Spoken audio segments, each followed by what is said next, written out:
Hey guys, இன்னைக்கு நம்ம SSN college of இன்ஜினியரிங்கை தான் பார்க்க போகிறோம். இந்த காலேஜ் 1996ல் எஸ்டாப்ளிஷ் ஆச்சு. இதோடைய சேர்மன் யார் அப்படின்னா நம்ம HCL இருக்கு இல்லையா, அந்த ஐடி செக்டாரோடைய ஃபவுண்டர் தான் இந்த காலேஜோடைய சேர்மன். இந்த காலேஜ் ஒரு ப்ரீமியர் இன்ஜினியரிங் இன்ஸ்டிடியூஷன் அப்படின்னு ரெகக்னைஸ் ஆக்கப்பட்ட ஒரு காலேஜ். இந்த காலேஜோடைய ஃபெசிலிட்டிஸ்ன்னு பார்த்தா ரொம்ப ரொம்ப யூனிக்காக இருக்குது. செமினார் ஹால்ஸ், ஆடிட்டோரியம் இதெல்லாமே ரொம்ப வெல் எக்விப்டாக இருக்குது. லைப்ரரிஸ், லேப்ஸ், ஸ்போர்ட்ஸ், ஜிம்னாசியம், அதுக்கப்புறம் மாடர்ன் ஒர்க் ஷாப்ஸ், இந்த டிரான்ஸ்போர்ட் ஃபெசிலிட்டிஸ், ஹாஸ்டல் ஃபெசிலிட்டிஸ், இது எல்லாமே காலேஜ் ரொம்ப பர்டிகுலராக பார்த்து பர்ஃபெக்ட் பண்ணி ஸ்டூடெண்ட்ஸ்க்கு கொடுத்துருக்காங்க.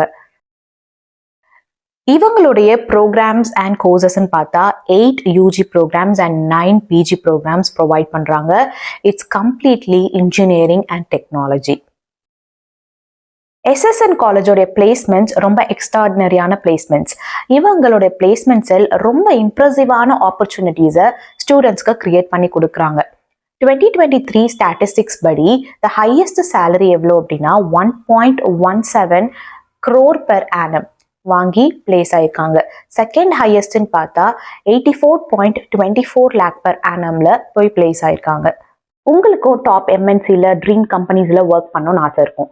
ஆனால் சரியான கைடன்ஸ் இல்லாமல் நம்மளால சரியான யூனிவர்சிட்டியையும் ஒரு கரெக்டான ஜாப்லையும் போய் பிளேஸ் ஆக முடியாது. ஸோ உங்களுக்கான சரியான ஒரு கைடன்ஸை கொடுக்கறதுக்கு தான் ஃபியூச்சர் அகாடமி அப்படின்றவங்க சப்போர்ட் கொடுக்குறாங்க. எப்படி ஒரு கரியரை சூஸ் பண்ணணும், உங்களுடைய விருப்பத்துக்கு ஏற்ப எந்த கோர்ஸ் கரெக்டாக இருக்கும், எந்த ஜாப்க்கு நீங்கள் போனால் கரெக்டாக இருக்கும் அப்படின்னு உங்களுக்கு கைட் பண்ணுவாங்க. ஸோ நீங்கள் காண்டாக்ட் பண்ணி உங்களுடைய கவுன்சிலிங் அண்ட் கைடன்ஸை எடுத்துக்கோங்க.